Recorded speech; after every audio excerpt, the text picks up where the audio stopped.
cruising in my lane fast, call it high speed. I've been working hard, yeah, I've been working nightly. If you think you'll win, ha, nah, unlikely. I be taking shots, yeah, cold-blooded, icy. Watching numbers grow is what I call sightseeing. In the front row, run it up when they hype me. The following grows, they know how to ignite me. Call me CEO, I've been running right, see. And I ain't playing games, I create my own lane, making pleasure out of pain, turning losses into gains. I'm the boss, I'm making change. I've been rocking this exchange, popping off and risking things. Gonna make a fucking name, I just wanna be famous. But I don't want that cheap fame, no, I'm not that vain. I just wanna be greatness. I just wanna be greatness. I just wanna be greatness. I just wanna be greatness. Ain't no motherfucker in this world could do it like me. Open up your eyes and insert a little rising. You don't have to love me, you don't have to like me. Got enough love in myself, in my psyche. You should have the same in your brain nightly. If you wanna taste me, you can fucking try me. If you wanna hate me, you know where to find me. And if you go and hate this, you can fucking bite me. Okay, I'm going off every chance I get. I don't really take a loss, well, I'll admit. That's why I'll make it to the top, yeah, I commit. And no, I'm never getting lost, I get after it. Investing in my own stock, cause it's faster than any crypto hits go, let me spend. Everything that you see is something I invent. And it's only a percent. I'm gonna take shots. If I miss all, forget it. I'll take a fat loss just to learn all that's in it. I'm taking snapshots, learning how to fall and get it. I'm getting back up, always stand tall, don't sweat it. I never back up, I don't miss a thing or regret it. I'm always learning, you could call me academic. I'm always working, never been apathetic. That energy is like a poison, needs some antiseptic. Ain't no motherfucker in this world could do it like me. Open up your eyes and insert a little rising. You don't have to love me, you don't have to like me. Got enough love in myself, in my psyche. You should have the same in your brain nightly. If you wanna taste me, you can try me. If you wanna hate this, you know where to find me. And if you go and hate this, you can fight me. Ain't no motherfucker in this world could do it like me. Open up your eyes and insert a little rising. You don't have to love me, you don't have to like me. Got enough love in myself, in my psyche. You should have the same in your brain nightly. If you wanna taste me, you can fucking try me. If you wanna hate me, you know where to find me. And if you go and hate this, you can fucking bite me. Ain't no motherfucker in this world can do it like me. Open up your eyes and insert a little rising. You don't have to love me, you don't have to like me. Got enough love.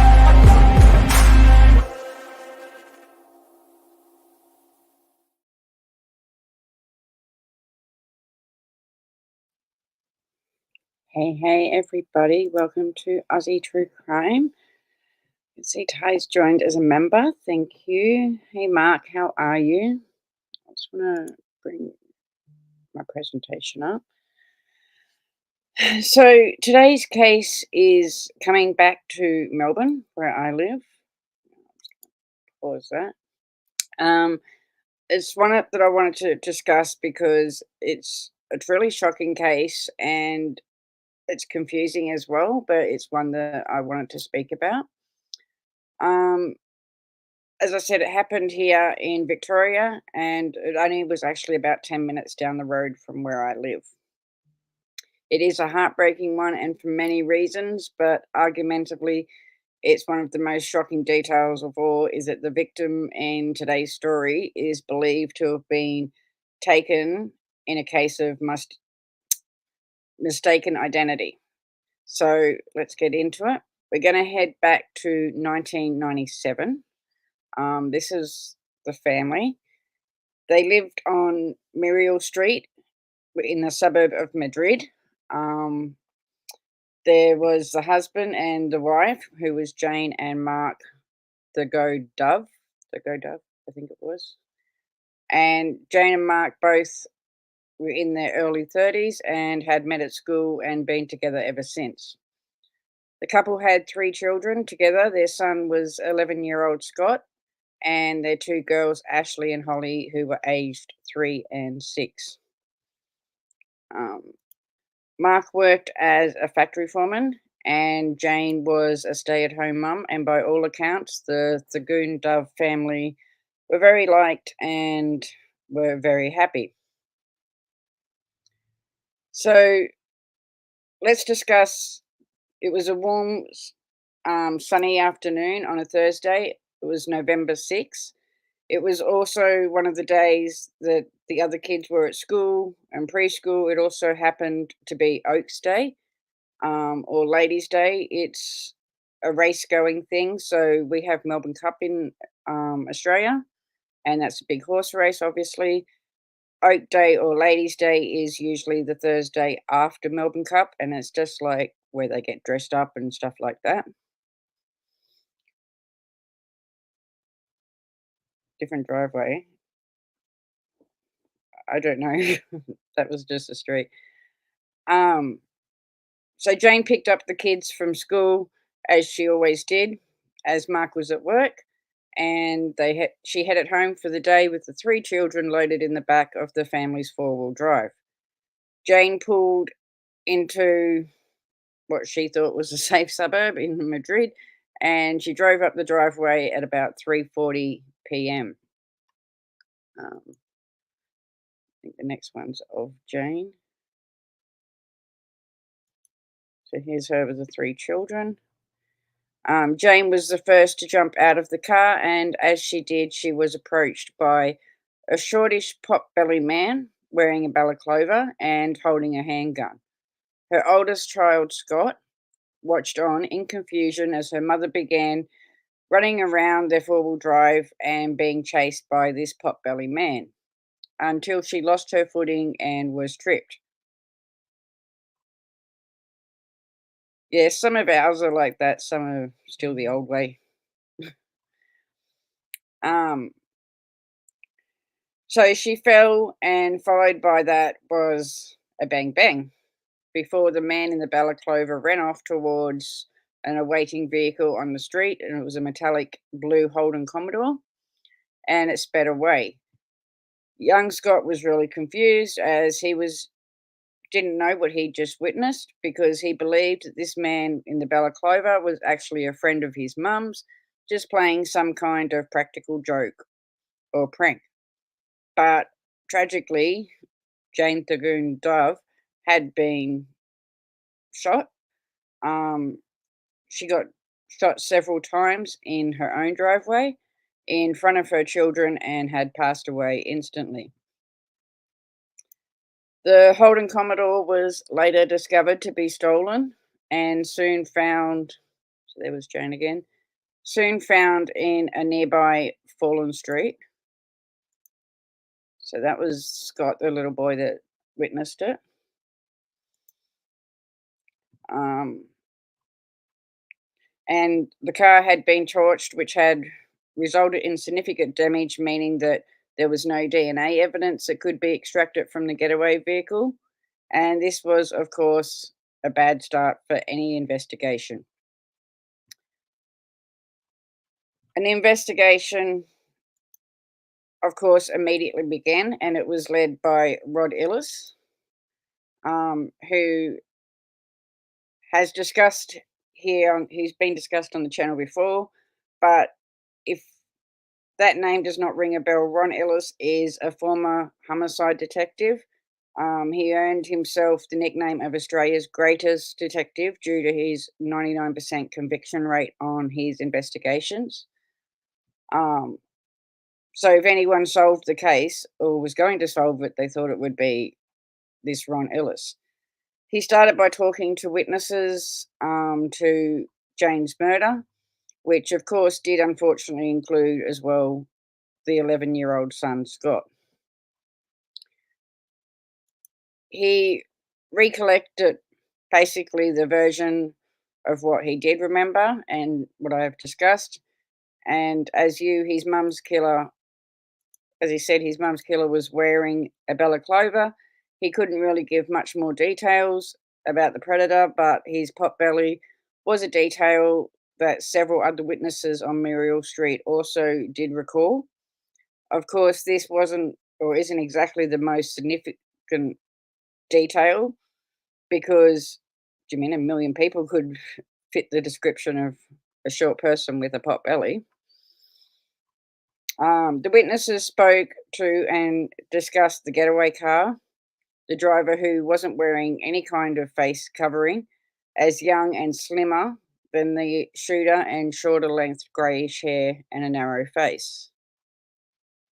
So, straight off the bat, the investigation believed that the killer had to be somebody that Jane knew, or at least hired by somebody that knew her, because it had all the markings of a hit killing. Also, her murder seemed to be far more personal, to be just someone random. Basically, I think the statistics of a homicide is about 98, maybe 99% of passings are known to the victim. Don't quote me on that, but I think it's about that. Um, and I do believe that it is actually anywhere in that vicinity, if not. But anyone that's also into true crime knows that we usually look at the husbands also first. It's usually the first point that they go to. So that was another thing. They didn't know whether it was the husband or whether he had hired somebody to take his wife. I think the next one is her husband, Mark. So yeah, this was her husband. So of course, Jane's husband, Mark, had to be looked at into. Mark, did he remain completely cooperative? He did remain completely cooperative during the investigation, and he was helpful throughout all of the inquiries. But unfortunately, he didn't exactly come off great in the media, leading some to believe that he was guilty. But as we all know, past cases, somebody's behaviour in the media is not a reflection of their guilt or their innocence. I mean, we can talk about the Peter Falconio case, Linda Chamberlain. It's just, you can't always go off what media is saying. So Mark was actually confirmed to be at work at the time of Jane's passing. So if he was responsible, he would have had to hire somebody, from all accounts. So Mark was a loving and caring husband and generally a good person. So what exactly would his motive have been of, do you mean having his wife taken? At least one person did actually come forward during the investigation claiming that they were on good authority that Mark Thurgood-Dove had hired a hitman to have Jane killed, but this was never proven, and Mike also had no kind of criminal record whatsoever whatsoever at all. The investigation also wanted to know why Mark had not called Jane on the day of the murders. This was actually his usual pattern, to call her every day from work, but on this day he had not. Perhaps knowing that she was about to be killed or taken, so he might have just skipped that usual daily call. Mark did explain to the police that himself and Jane, that him and Jane had actually had an argument right before she was killed. So the next day, instead of calling her from work, he did like he did every afternoon. He decided not to. He was just going to make her stew over it. I'm sure we've all done that a few times when we've had a fight with someone. So that's why he didn't call. But do you mean police were obviously looking at other reasons on why he didn't? Yeah, Marks usually are a great guy. So in the end, this little detail really didn't prove anything, and there really was no solid evidence that Mark was involved in his wife's murder. And it took several years later of them still investigating this after Jane had passed, that Mark was asked to take a polygraph test, which he did, and he agreed to, and he passed it with flying colours. So ultimately, this now ruled him out of the investigation. It's just sad that it took 7 years for them to rule him out because, do you know what I mean? As we know, with any case, people want it solved. So this leads me to another suspect that they had. When police were searching, there was another police officer that came up, James. Um, they found a business card of his belonging to James that was on Jane at the time, and it also happened to be he was a serving and a real respected police officer. The investigation, of course, decided to talk to him, ask him how he knew Jane, and this man, who has never been named, told the investigators that 2 years previous he had actually hired Jane to clean his house. And this had led to a sexual relationship between the pair. I couldn't actually find anywhere if there was any proof of the affair, um, or if it was any kind of affair at all. So, do you mean I can't really say much on how long it went? But Jane and Mark did have an affair. That's all we know. And I'm not going to go any more into that because I don't know. Um, but this was considered a important fact as well. What we can confirm, however, is that Jane and this police officer very much did know each other and had frequent contact. In fact, several of Jane's friends told the investigators that this police officer was obsessed with Jane. And when the investigators dug in a little deeper into the obsession, this was also confirmed. Hey, beautiful Ray Ray and Lady Spitfire. So when they visited the unnamed officer's home, they were greeted with a shrine or a memorial of Jane. They also learned that his computer password was 17363, what was Jane's birthday. I know for Americans you do it the other way, but in Australia our dates go by day, month, year. So the way it was her birthday.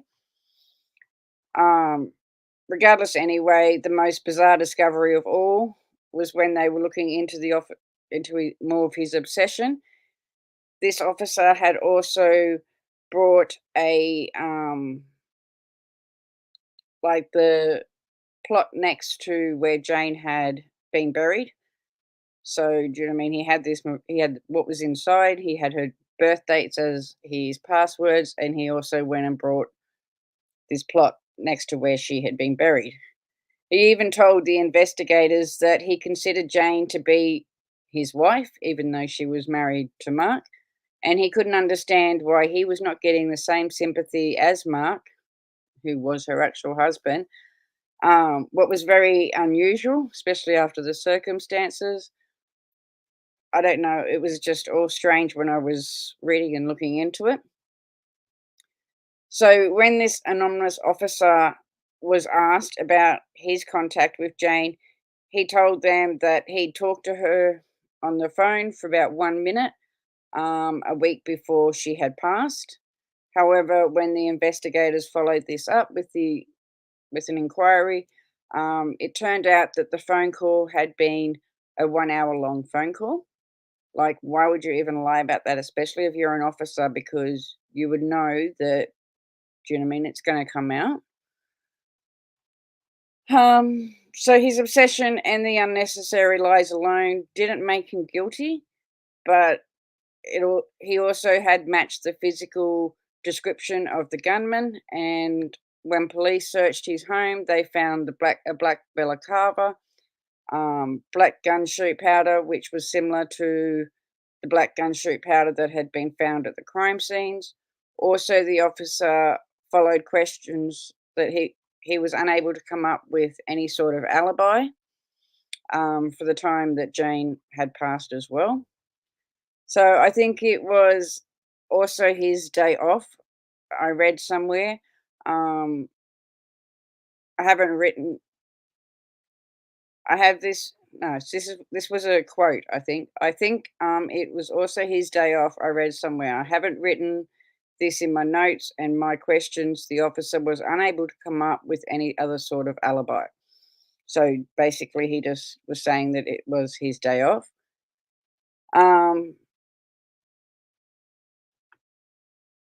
But Jane's murder also had the same balaclava, but was that was in his home and actually confirmed to be part of it was confirmed that it was part of an Army Reserve attire. So that's I'm assuming where he's saying he got it as well. And same with the gunpowder, it was part of some army. Um, it was kind of a bit of a case where, do you mean they were taking 2 steps forward, 2 steps back? As I said, this is now 7 years into it. Um, the suspect did seem pretty guilty, but nothing could be directly pinned on the officers either. The They had no warrant for his arrest, but people were asking for him to be stood down.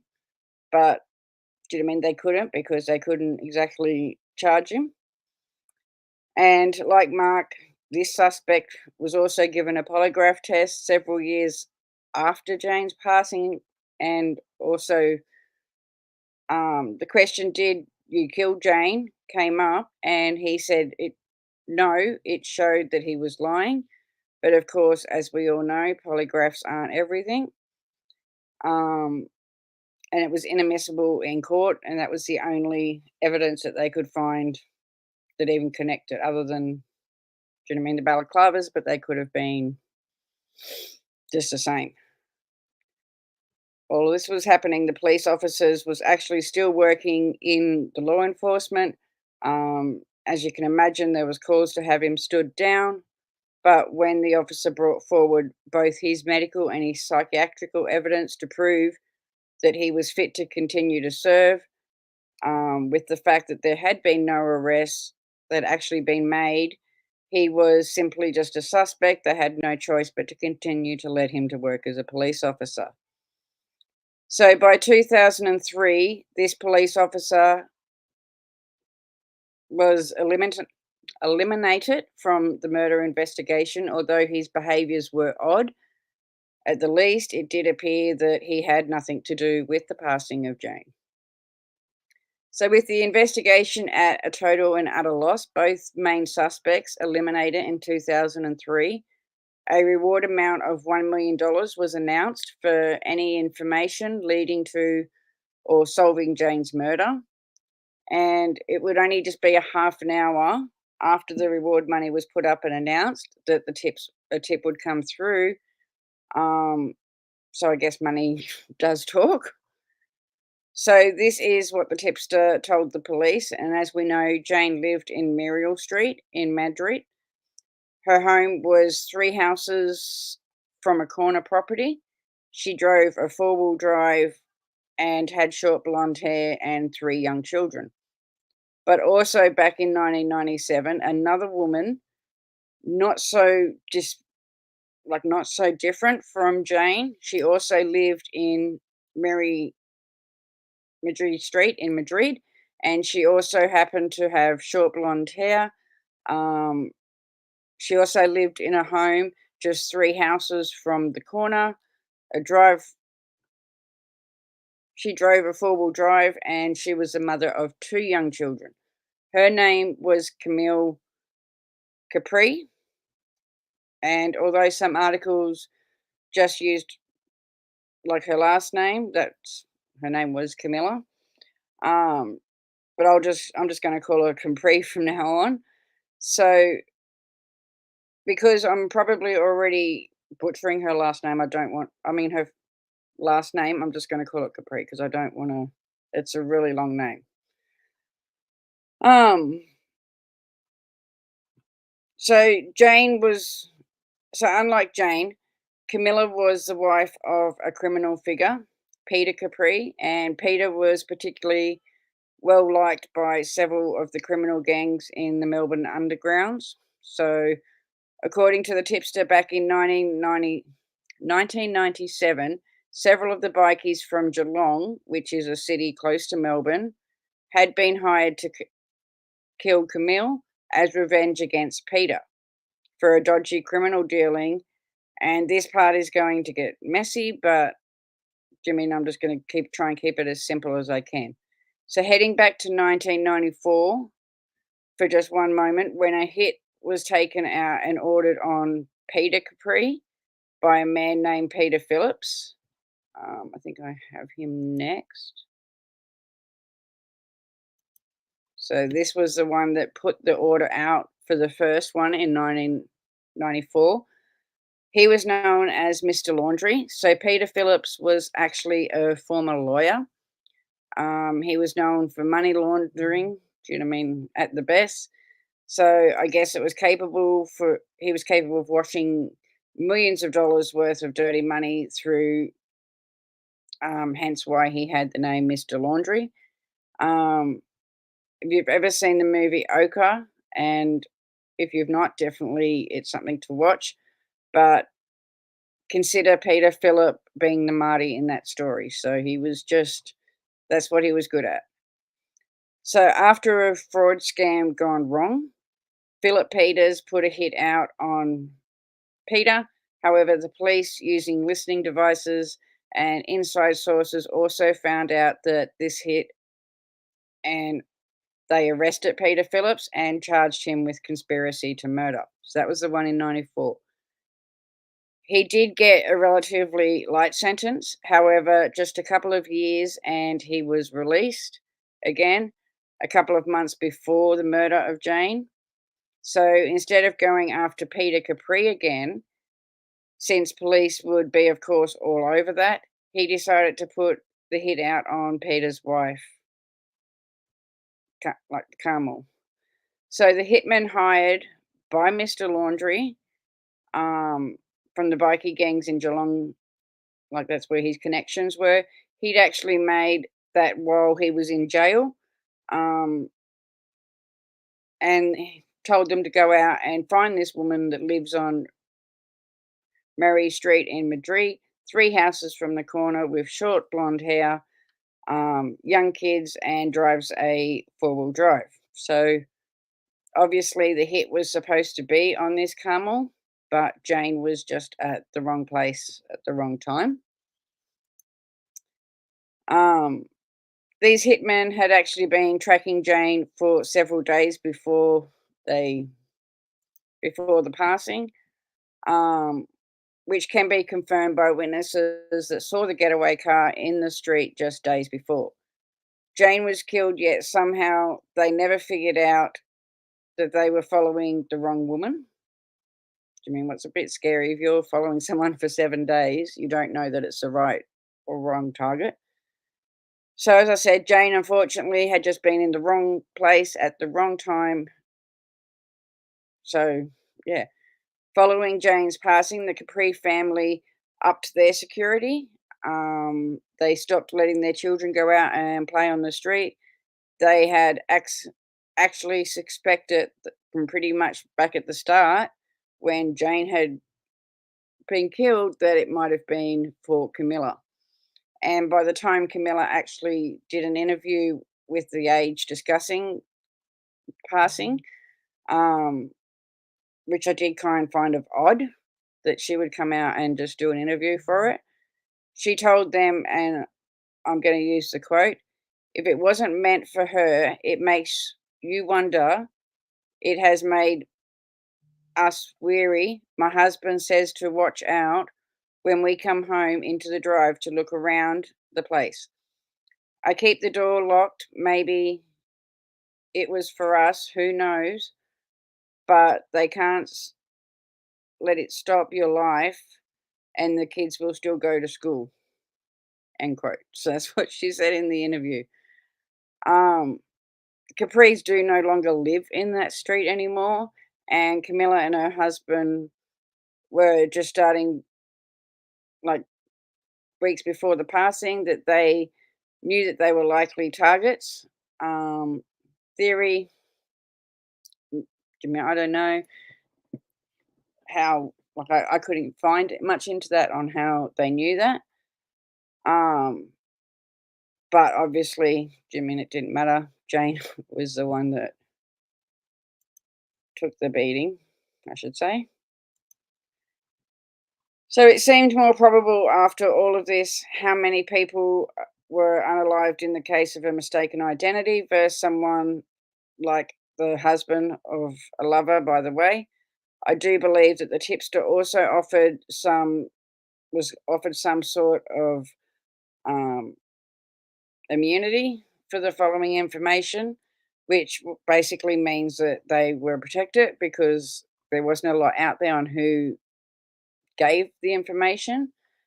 But Jane Shooter and the person that organised the getaway car also was a former bikie, Stephen John Morty, and was named as like so Stephen John Morty was named as the killer, and he was a bikie, and Jane Reynolds was named as the person who was driving the organised car.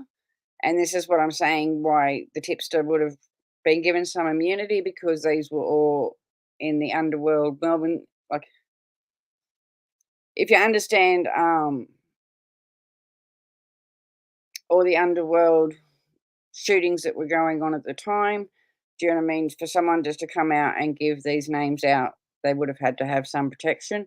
And I couldn't find a lot of information on who it actually was. So to this day, however, um, they couldn't find the getaway car driver. He remains unknown if it wasn't like Jamie Reynolds, who they said, because they couldn't find it. But Steve Morty, they found him, but he died in 2001 from either a heart attack or a drug overdose. So basically, it went on, do you know what I mean? That no one has actually been charged for Jane's murder or for Jane's passing. Um, and they've just all left it. So, do you mean we have these people that are named, but the investigation never went any further because, as I said, he had passed. We were given a name of who was driving the getaway car, but again, it was never looked into anymore either. So, do you mean that's Jane's story? I found it really fascinating, as I said, because it was mistaken identity. Um, you don't think about who's living in your street, whether they look the same, they have the same kind of life. Do you know what I mean? The only difference between Jane and Camilla was one child, and it took her life. Um, I think the part about the officer was just unique. Do you know what I mean? It was different, but again, you just don't, yeah, we don't know what goes into it. So it's they've counted it as a closed case, but without anyone actually being charged. It is sad. So without anyone being charged, you know what I mean? We just don't know. Um, and I guess it just goes down as another number from our Melbourne gang laws. I might do one on that because it's really interesting that all the gangland killings that went on in Melbourne. And this is a thing, like people were just being taken out and no one looks into them anymore because they were just reverted back to being the gangland wars. I know there was a lot of them in Sydney as well that happened. Um, but yeah, and numbers just went down.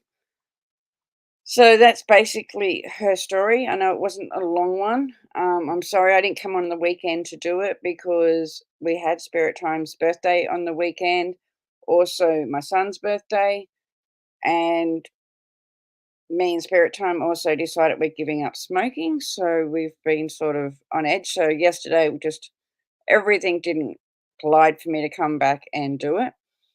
Um, I have got a big one that I am working on. I'm working on Peter Falconio's one right now.